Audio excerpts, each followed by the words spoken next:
¿Qué tal? Bienvenidos a Operación Crimen. El caso de hoy, el de Ana María Quitián, quien apuñaló a su novio. Hoy, para analizar este caso, nos acompaña una vez más el doctor Belisario Balbuena y también tenemos una invitada muy especial. Ella es la doctora María Cristina Blanco Becerra, abogada boyacense egresada de la Facultad de Derecho de la Universidad Externado de Colombia.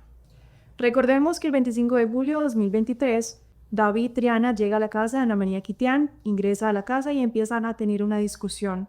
Seguidamente se agreden con armas cortopunzantes. Quitián, menor de edad de 15 años y hermana de Ana María, entró en la discusión y comenzó a defender a su hermana. En el forcejeo, el novio de Ana María, Santiago Vergara, llega a defenderla e intentó detener a David.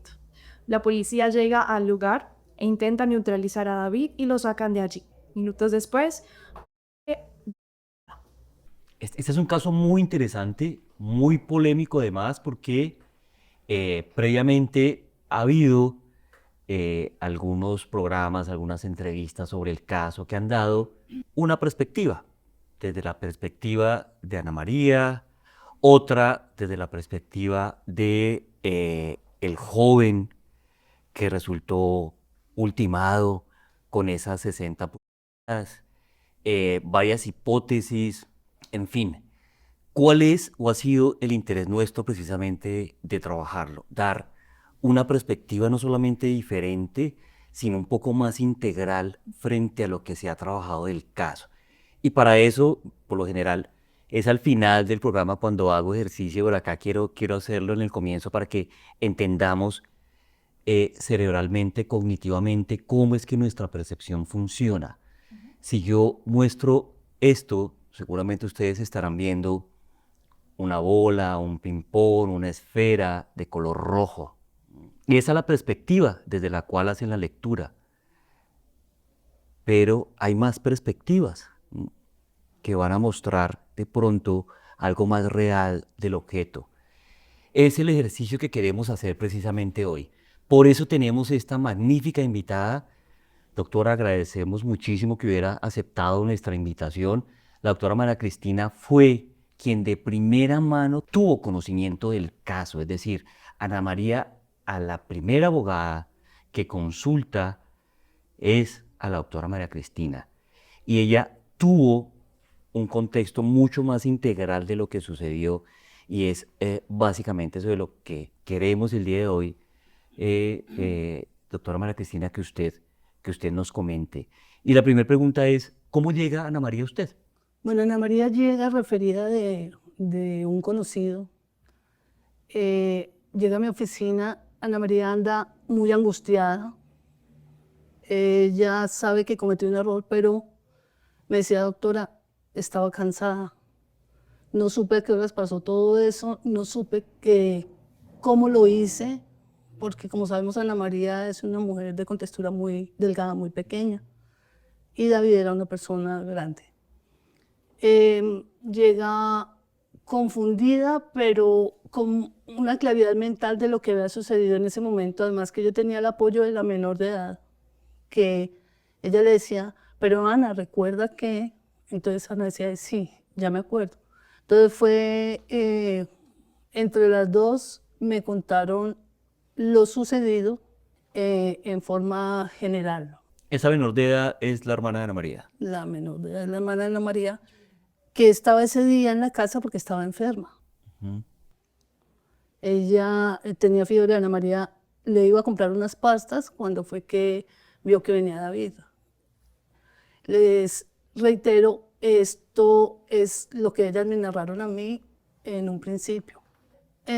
Ana María, no sé si quiera ya que le comente qué fue lo que me comentó Ana María a mí en el momento que llegó a mi oficina. Sí, Listo. me gustaría saber eso.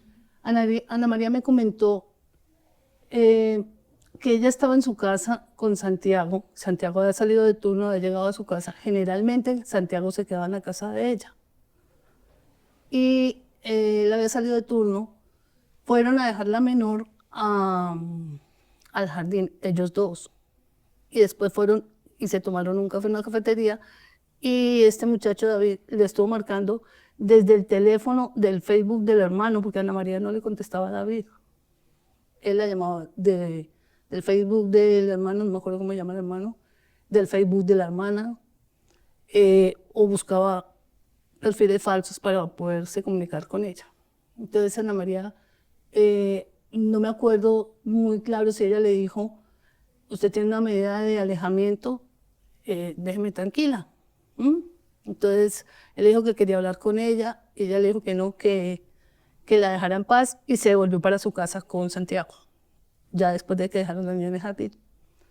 Llegaron a la casa con Santiago, y Santiago se recostó en el cuarto de Ana María a dormir. Y en ese momento lo que Ana María me comentó fue que había llegado David a la casa. Entonces le dijo que quería hablar con ella, ella le abrió la puerta, asustada y no quería que hiciera escándalo porque estaba Santiago en el segundo piso y, la menor de edad estaba en el tercer piso. Ella le abrió la puerta y él le dijo, yo quiero que hablemos. Entonces ella le dijo, vamos a conversar, pero no me muestre nada, muéstreme qué trae. Usted siempre anda con navaja, porque es la costumbre de andar con navaja o con cuchillo. Y hay una serie de comparendos que en la investigación que nosotros realizamos, él tiene muchos comparendos por arma blanca. Entonces él tenía una navaja en la cintura y la sacó y la botó en el techo. Le dijo, no tengo nada. Entró, conversó con ella. Lo que me comentó Ana María fue que le empezó a conversar de que la mamá lo había sacado de la casa, le mostró la carta que la mamá le dio, le dijo que él quería que tuvieran una vida juntos, que se organizaran y empezaran. Entonces Ana María, bueno, le comentó otras situaciones que a Ana María le empezaron a molestar y a alterar. Entonces Ana María le dijo que no, que ya tenía pareja, que por favor se fuera, y lo sacó de la casa. En ese momento, Ana María me dijo, subí a ver cómo estaba Julie, tenía fiebre, bajé para ir a comprarle unas pastas, y cuando iba a salir, David estaba sentado en la puerta, y cuando vio que abrí, se me vino, y me empujó, entró, me agarró del pelo y sacó un cuchillo de la cintura, y la empezó a agredir. Empezó la agresión, me imagino, Ana María empezó a gritar, y la menor se levantó, se levantó la menor, a ver qué estaba pasando. Cuando vio esa situación, pues se asustó y también fue a buscar con qué defenderse. Estaban las dos solas en el forcejeo con este muchacho David. Y eso era un caos, es que caían cosas, que en el momento la menor subió, o sea, subió como para las escaleras para el segundo piso y llamó a Santiago que por favor les ayudara, le gritó. Él bajó y vio esa escena, y cuando David ve que Santiago baja, se le abalanza a Santiago para agredirlo. Él tenía un cuchillo grande en la mano, que era el que llevaba. Empezó a agredir a Santiago, y Santiago pues tiene, como es ¿Entrenamiento? guardián del IMPEC, pues él tiene entrenamiento y lo trató de parar, sí. Pero entonces David también era fuerte, lo tumbó, creo que le hizo una escotada en el brazo, lo tumbó y se le fue encima para agredirlo con el cuchillo. Fue cuando Ana María y la menor se le fueron encima a David para retirarlo. Y pues lo seguían atacando ellas. Eso fue así el suceso. Cuando ya vieron que David como que se sentó a un lado, ellos habían caído encima de un sofá y habían tumbado un televisor, no sé cómo voy a hacer. Cuando vieron eso, Ana María llamó a la policía y esperaron que llegara la policía. Llegó la policía y ya encontraron el cuadro y sacaron a David. Se llevaron a Santiago, después salió Ana María y luego salió la menor. Doctora María Cristina, toda esta información que usted nos comparte, que nos comenta, ¿usted la obtuvo a través de quién? Ana María y la menor. Y en alguna oportunidad también estuvimos reunidos con Santiago y él me corroboró lo que estoy diciendo. Yo le decía a Ana María, ¿usted qué sentía? Me decía, doctora, lo que pasa es que eran muchos años de agresión. más lo que me ha contado antes, yo estaba absolutamente asustada, tenía miedo y en el miedo me defendí, porque si no me defendía, las víctimas hubiéramos sido nosotras. Entonces era algo como de momento, es como cuando a uno lo asustan y uno empieza a gritar, pese a que yo vea que es Valentina, uno sigue gritando porque el miedo está allá adentro, que era lo que ella me explicaba. Y la menor me decía, yo me le colgué para detenerlo, para que no le hiciera daño a mi hermana. Toda la vida, me decía la menor, toda la vida he estado ahí para defenderla y para apoyarla, porque fueron muchos sucesos que estas dos personas, y no solo ella, sino la familia, sufrieron con este joven. Doctora Ana María, ¿te comentó cómo fue la relación con David? Sí, y hay mucha documentación de eso. Fue una relación tóxica. Fue una relación de maltrato, de mucho maltrato. Incluso la familia de él la familia de ella, perdón, el papá de Ana María tiene muy claro quién era David. Él estuvo en mi oficina también conversando conmigo. Es una persona que dice, ese señor en cualquier momento nos iba a hacer daño. A don Juan, que es el papá de Ana, le tocaba ir a dejar a la esposa al Transmilenio y a recogerla porque David había amenazado a la mamá de Ana María. Todos andaban asustados, a la menor también. Hubo oportunidades en que le hizo algunos daños y le tenía miedo, le tenía miedo, le tenía miedo. Yo pude observar un video donde la menor sale a abrir la puerta y va con un cuchillo en la cintura. Yo decía, una niña en ese momento tendría por ahí unos 10 años, 11 años. ¿Cuál sería la perspectiva de esta niña en pensar que le toca defenderse? O sea, sí hubo un exceso, pero fue una defensa porque el miedo que Ana María le tenía a David era bastante grande. Mucho daño le hizo. Cuando estaba embarazada la niña le hizo daño. Yendo por la calle le pegó una en la espalda, o sea, de cualquier parte podía salir la agresión, en cualquier momento. Entonces, fue una relación muy tóxica. ¿Cuántos años duraron ellos? Como 5 años, más o menos. Creo que sí fueron como 5 años. ¿Y ocurrió todo el suceso y en qué momento la capturan a Ana María? No, Ana María la capturan mucho después porque, en primer lugar, capturaron fue a Santiago en el hospital. Lo capturaron, le imputaron cargos de un simple a Santiago. Ana María estaba en libertad, entonces lo que hicimos fue acercarnos a la fiscalía porque lo que yo le decía a Ana María, el que nada ve, nada teme. ¿Qué es lo que uno busca? La verdad, en un proceso penal, ¿no? Fuimos a la fiscalía, le mandé un memorial al fiscal, hablé con él y le ofrecí que Ana María podía declarar, que le hiciera una entrevista a fin de que supiera qué era lo que había pasado ese día en la casa de Ana María. El fiscal perfecto accedió, estuvimos en la entrevista, llevamos toda la documentación que Ana María tenía de los antecedentes, de las denuncias, de los procesos que se han iniciado. Están en la entrevista, nosotros estábamos hablando, pues Ana María estaba narrando todo esto, sus antecedentes, todo para contextualizar, llegar al punto donde terminaron. El asistente del fiscal sale y dice, no, es que nosotros necesitamos saber qué pasó ese día. Y la pregunta puntual fue, ¿usted lo mató? Y Ana María decía, no, yo no sé, porque es que no sabía.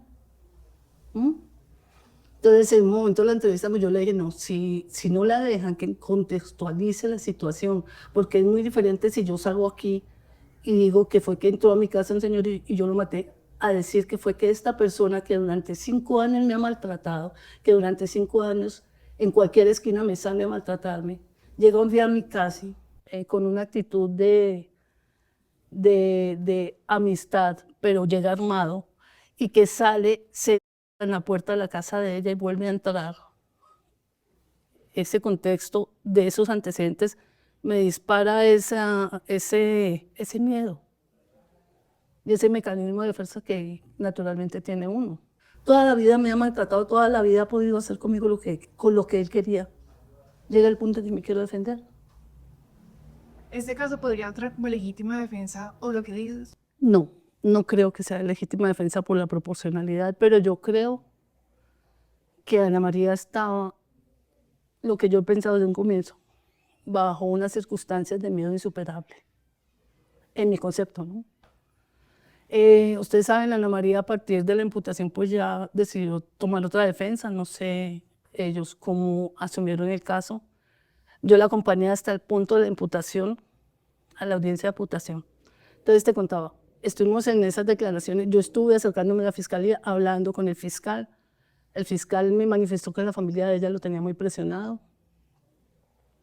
y me dijo, a ella se le va a imputar el agravado y no más.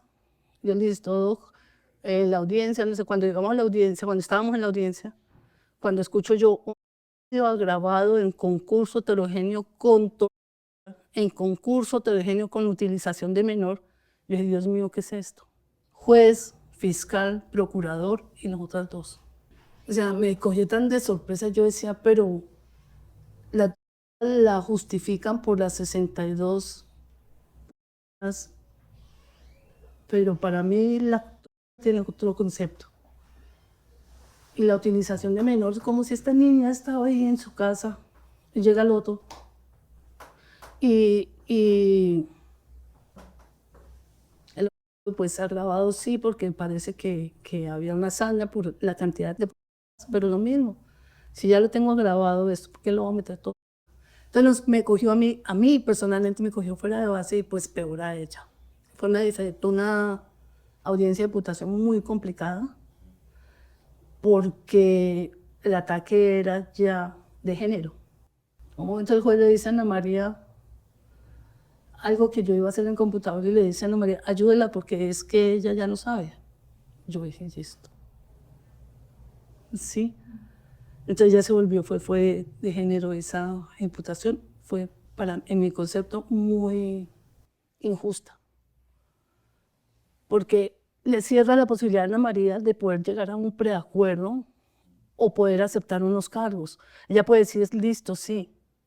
En un momento de miedo, en un momento de ira, en un momento de rabia, no sé, pero no lo toqué, no utilicé a mi hermana. Entonces, ¿cómo voy a negociar con todo ese montón de delitos? ¿Qué es lo que está haciendo la Fiscalía generalmente con todos los delitos? Con esa imputación, doctora María Cristina, ¿cuántos años podría estarse enfrentando Ana María? Nomás el homicidio grabábamos por 34, más lo que le suban por la más lo que le suban por la utilización de menores, es complicado. Fíjate, Valentina, que con lo que nos ha narrado la doctora, que hay varios elementos, ¿no? Pues uno de ellos lo que ella conoce a través de las versiones de tres de los actores dentro de esa situación que ocurrió y que le permite pues tener una definición, una perspectiva. La contraparte, que es el ente acusador, la fiscalía, fíjate cómo de alguna manera complica, ¿sí?, la calificación jurídica con unos delitos que son gravísimos, ¿sí? Dentro de ellos la y la utilización de menor de edad. Y cómo ahí se empieza a crear también una especie de realidad, porque es que la realidad no es real. Nuestro cerebro percibe, como lo vimos desde un comienzo, parte de la realidad. Es decir, nosotros tenemos el mapa, pero el mapa no es el territorio. ¿Ves? Fíjate esta situación tan compleja. Que a la final, ¿quién la va a dirimir? Un juez de la República. A él es el que va a tener la responsabilidad, ¿sí? No somos nosotros acá por más que analicemos, no son ustedes que nos ven, nos escuchan, sino un juez de la República que va a tener la capacidad de ponderar precisamente todas estas situaciones. Básicamente quería puntualizar eso. Doctor Belisario, ¿qué características psicológicas tiene Ana María?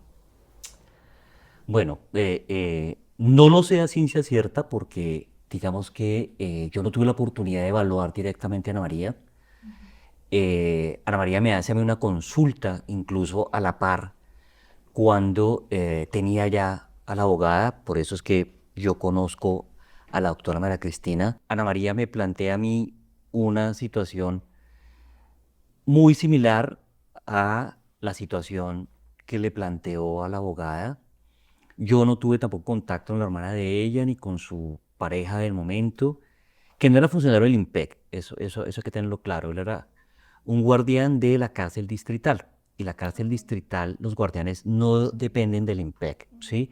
El IMPEC los capacita, tiene unos parámetros del IMPEC, pero no son del IMPEC. Esto pues evidentemente para tener la claridad y que tampoco de pronto haya situaciones de algún estímulo, alguna situación directa hacia el IMPEC. Depende de la Secretaría de Seguridad de Bogotá, la cárcel distrital, donde en su momento Santiago, quien era la pareja en ese momento de Ana María, laboraba. Entonces solamente tengo unos contactos con Ana María, ella me cuenta la situación, sí, evidentemente lo primero que llama la atención es la cantidad de heridas que se le proporciona. No tenía yo en ese momento acceso a la necropsia, la tuve después, de hecho precisamente porque en su momento me la comparte la doctora, pero al final pues Ana María también, por su temor, por la situación que tenía, fue bastante inconstante y no continuó con esa defensa que se le había planteado.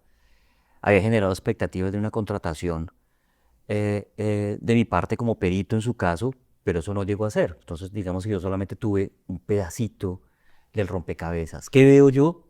Sí, una joven temerosa por la situación, una joven que guardaba ira, dolor por la sistematicidad con la que al parecer sufrió de violencia intrafamiliar, de violencia por parte del hoyo Oxiso de David.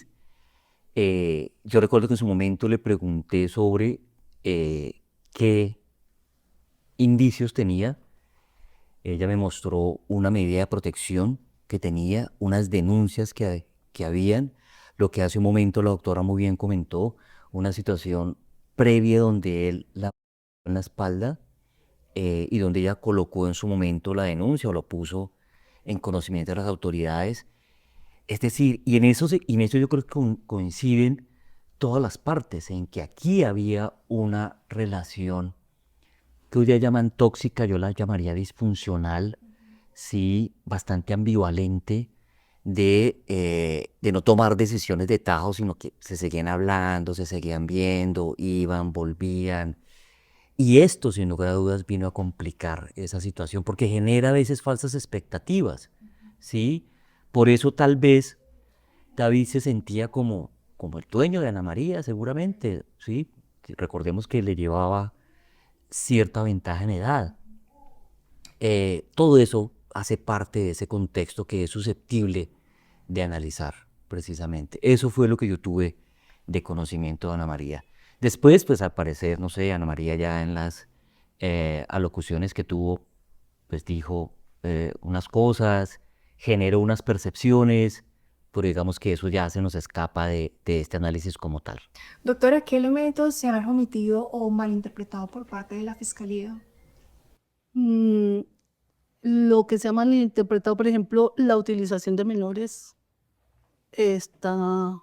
ha sido una de las situaciones más delicadas, más graves, porque es que las circunstancias en que sucedieron los hechos, ella estaba dentro con la hermana, y lo que está diciendo la Fiscalía que se premeditó,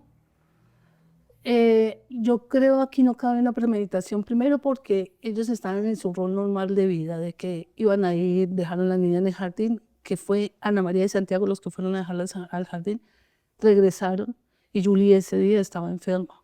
O sea, coincidió todo, ¿no? Que estaban todos en la casa, pero no es que ella lo haya citado, en ningún momento lo citó. Ella le habló de la orden de alejamiento que tenía él cuando la buscaba. Hay una cosa que es muy importante con relación a lo que decía el doctor Belisario, y es que este muchacho David tenía una particularidad. Él le peleaba de frente, pero a través de las redes sociales la trataba con mucho cariño. le decía apodos cariñosos. Yo le decía a Ana María, pero mire esto, y me decía, doctora, es que él aquí es otro, pero cuando estamos juntos, él me agrede. A mí me parece que la fiscalía ha sido muy dura con Ana María, ha sido muy dura, y yo creo, y estoy convencida que ha sido más por la presión mediática que ha habido de parte de la familia de David. David era una persona, según los antecedentes, complicada. Tenía antecedentes penales. Era una persona que muchas personas le tenían miedo dentro del contexto familiar de Ana María. Y era una persona que tenía comparendos por andar con la blanca. Cuando uno es una buena persona, no tiene por qué andar con la blanca. Era una persona consumidora de estupefacientes. Incluso en la necropsia da cuenta de que tenía rasgos de estupefacientes en el organismo. Entonces, pese a pues que sucedieron las circunstancias, no podemos permitir que a David lo coloquen en un lugar donde no le corresponde, porque sí le hizo daño a Ana María, que fue una muchacha que estaba formando desde los 15 años y que sí él la llevó con sus actitudes y con sus comportamientos a ese punto. Ana María estuvo bajo protección de la línea púrpura un tiempo. Entonces sí había mucho maltrato de él y la fiscalía en ningún momento ha tenido en cuenta todo este contexto, toda esta situación que vivía Ana María con David. Que lo que decía Ana María y lo que me decía Ana María a mí era, doctora, es que si no hubieran pasado las cosas como pasaron, estábamos hablando de 2 personas. Así era, de sencillo.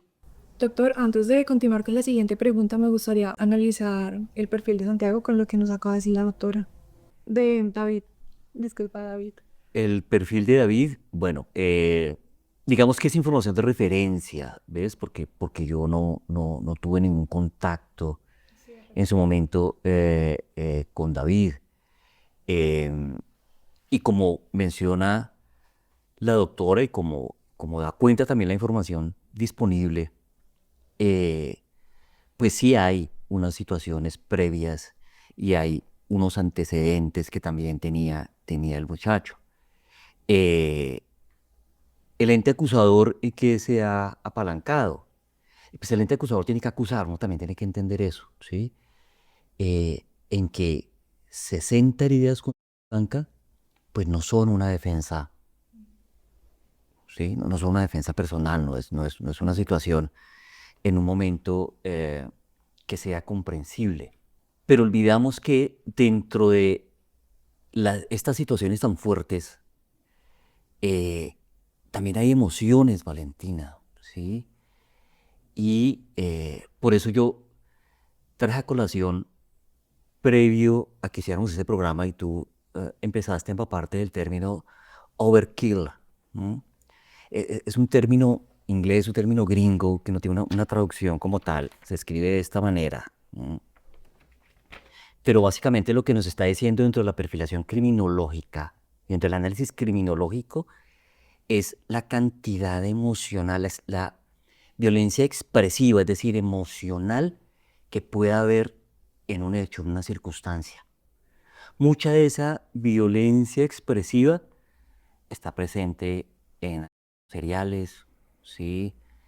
En delitos pasionales, pero también en situaciones como esta, donde había tal o hubo tal contenido de ira, ¿no? Por parte de esta joven que se consideraba víctima de maltrato, de agresión, porque tal vez en su momento también luchó por su vida, porque en ese contexto estaban o estuvieron al parecer involucrados 2 personas de su afecto, su hermana, su hermanita, básicamente para quien ella vivía, y la pareja que tenía en ese momento. Entonces fijémonos que si armamos ahí un rompecabezas y leemos en contexto, como bien lo dice la doctora María Cristina, pues había mucha situación emocional, de pasiones, de ira seguramente contenida, tal vez de otras emociones disruptivas de impulsividad que tenemos los seres humanos y que pintaron o marcaron esa escena. Creo que también debía leerse o debería leerse desde esa perspectiva. También podría ser estrés, y si en caso tal, ¿qué rol jugó el estrés por parte de Ana María? Es que mira, Valentina, el estrés tiende a ser de manera aguda, ¿sí? Aquí, al parecer, podemos estar hablando de de una situación de sistematicidad, es decir, que se viene repitiendo año tras año en los 5 años de convivencia, posterior a la convivencia, eh, que sí, que generan de alguna manera eso, una ira consigo mismo por decir, tal vez, por qué permití tantas cosas, ¿sí? Con el otro, por decir, por qué me ha hecho todo esto, por qué lo sigue haciendo, por qué no me permite ser feliz, por ejemplo, o tener una nueva vida sin que me siga acosando, o por qué me genera esta disparidad emocional, ¿sí? Porque a veces no quisiera verlo ni volver a tener contacto con él, pero porque a veces sí quiero volver a verlo y tener contacto con él.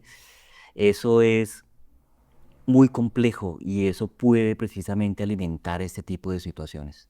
Doctora, ¿qué argumentos ha presentado en la defensa de Ana María?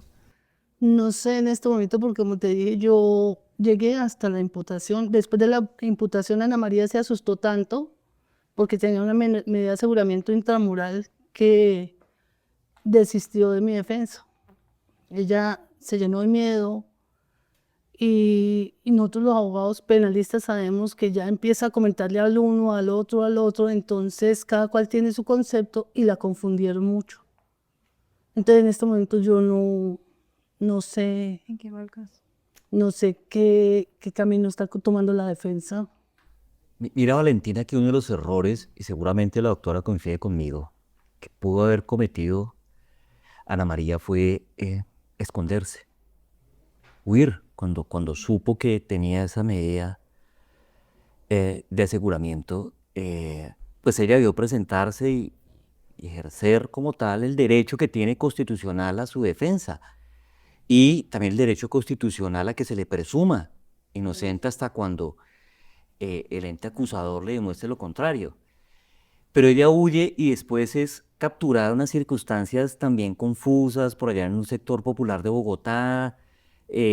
Bueno, y el tema se complica en su situación jurídica y pues eso evidentemente no la deja tan bien. Entonces sí, ahí ha habido varios elementos que empiezan a dañar un poco la percepción de la realidad y de lo que se pretende probar, o tal vez para su defensa, tal vez para argumentar la acusación en ti. Es complejo para el proceso, es básicamente lo que quiero mencionar. Ok. Doctora, ahorita que nos mencionabas la palabra overkill, ¿qué tan común sean estos casos? Mira, el overkill está muy presente en aquellos crímenes que tienen una connotación expresiva, es decir, emocional, ¿m? De tipo pasional, de tipo serial. Recordemos que los seriales no, ellos no van por dinero ni por situaciones ideológicas, sino que es una situación de placer, de emoción tergiversada en su cerebro, cognitivamente, perceptualmente, y que necesitan expresivamente en la escena dejar esos excesos, ¿sí? Esa cantidad de putas. Todo eso hace parte de ese overkill que está impreso en la escena y que efectivamente aquí genera impacto, ¿sí? Que es uno de los argumentos que se tienen para decir, oiga, pero eso no es una defensa propia, eso no es una defensa personal. Propinarle 62 heridas con blanca a una víctima, a una persona. Eso es lo que está también en discusión y que tiene que de alguna manera irse comprendiendo. Ok. ¿Esto se pudo haber evitado? Que sucediera eso, no creo. No creo porque ya en ese momento fue que llegó a un punto donde Ana María ya estaba muy llena de ese miedo contra él. En algún momento tenía que acabar. Eh, es que era mucho el hostigamiento y la persecución que tenía ejercida sobre ella y sobre su familia, que ellos tuvieron que cambiarse varias veces de casa. incluso dejar la casa propia y irse a pagar arriendo por la misma situación, cambiaban de barrio pero no de localidad, no podían por el trabajo de don Juan.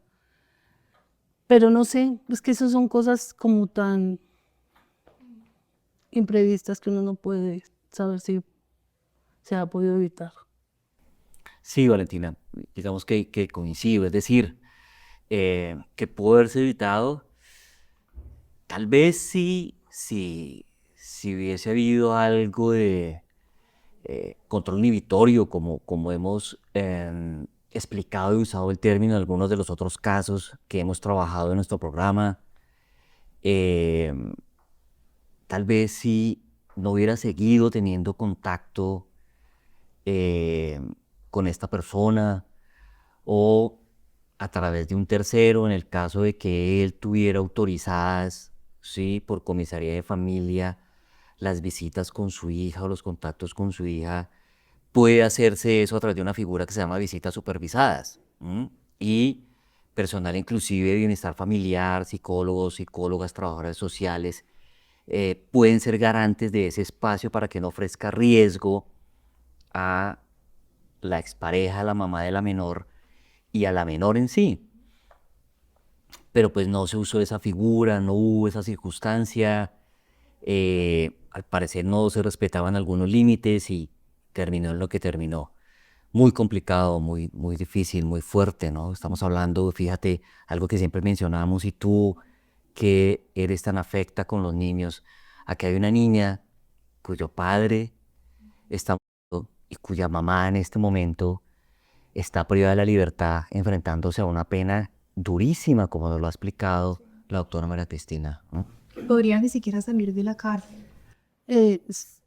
Sí, no sé, ya puede salir, pero mucho tiempo se le va a llevar, a no ser que tenga un buen proceso, una buena defensa, perdón, que puedan llegar a una pena no tan alta, ¿no?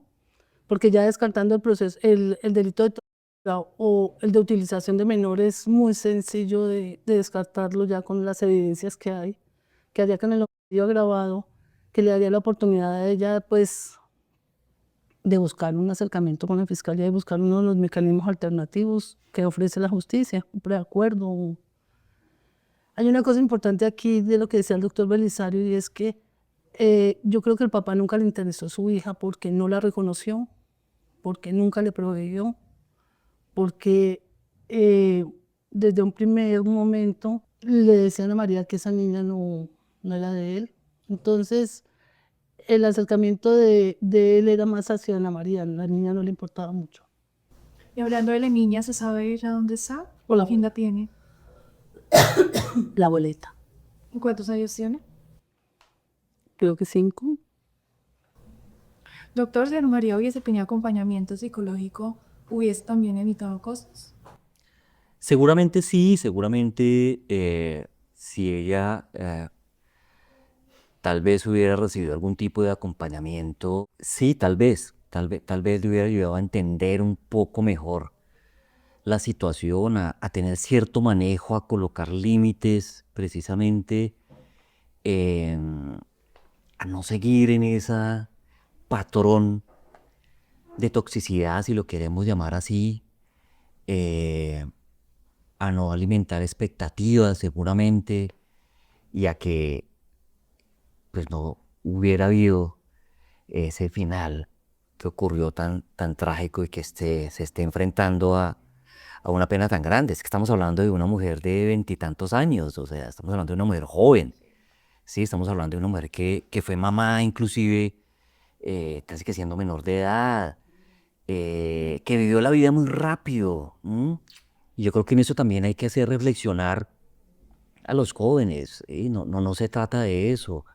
Se trata de vivir la vida bien, pero también de la mejor manera posible, sin generar daños, sin generar este tipo de situaciones tan complejas en las relaciones que pueden terminar muy mal, mucho más cuando de por medio hay niños, niñas, que a la final, fíjate como hemos hablado en los otros casos, resultan siendo esas víctimas colaterales, ¿ves? Entonces, pues es una situación muy compleja.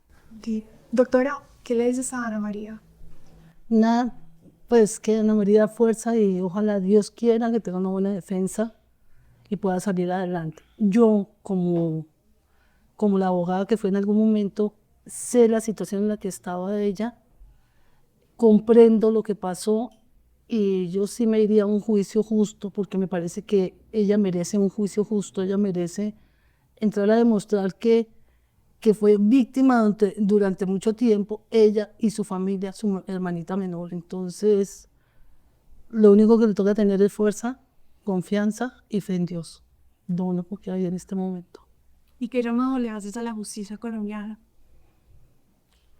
Pues que seamos un poquito más imparciales, que no nos dejemos presionar, que tomemos los casos como son, como realmente se pueden tipificar dentro de las conductas, porque si nosotros agrandamos un caso no da oportunidad absolutamente nada más a ningún otro mecanismo alternativo, como les decía. Si a Ana María le hubieran imputado el homicidio agravado, yo creo que en este momento ya estaría pensando en un preacuerdo y sería una pena de 18 años, no de 30 y pucho de años que ya va mal contados. Entonces la justicia también debe ver que la demora de la misma justicia fue la que nos llevó a este punto, porque ella colocó una denuncia por estaba en investigación, Tentativa.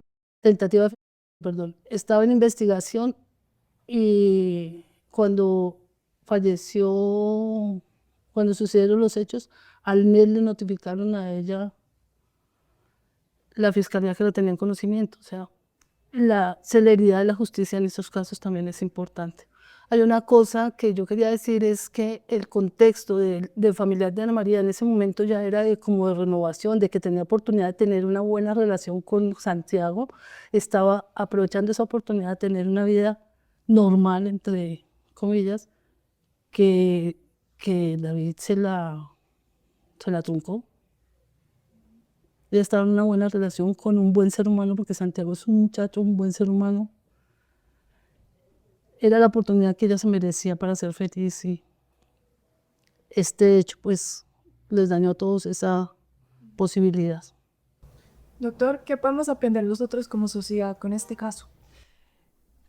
Mira, Valentina, aquí hay un tema de lo que está diciendo la doctora para hacer una reflexión muy importante, básica pero importante, y es, mira, Valentina, tú no puedes, si la intención de Ana María era tener una nueva relación, hacer una nueva vida, pues tú no puedes echar un vino añejo de alta calidad, de la mejor calidad que puedas encontrar, en una copa que esté sucia o que tenga vestigios de otra bebida, de jugo.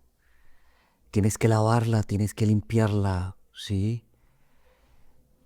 Para que ese vino no se contamine, para que puedas disfrutar de esa bebida.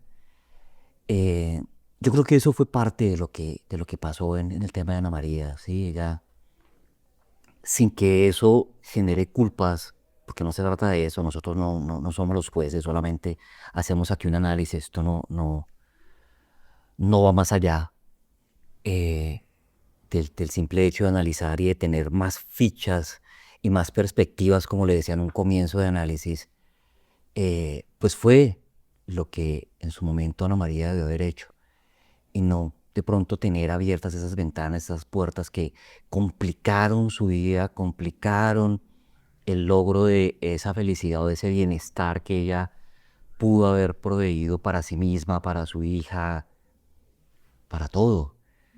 Creo que esa es la lección básica pero fundamental de un caso que terminó tan mal como este de Ana María y David. Así es. Doctora María Cristina, pues agradecemos mucho el espacio por haber aceptado nuestra invitación. Con mucho gusto. Yo soy Belisario Balbuena. Yo soy Valentina Cepuñán. Yo soy María Cristina Blanco Becerra. Para más contenido exclusivo, síganos en todas nuestras plataformas digitales. Esto es Operación Crimen. Hasta el próximo capítulo.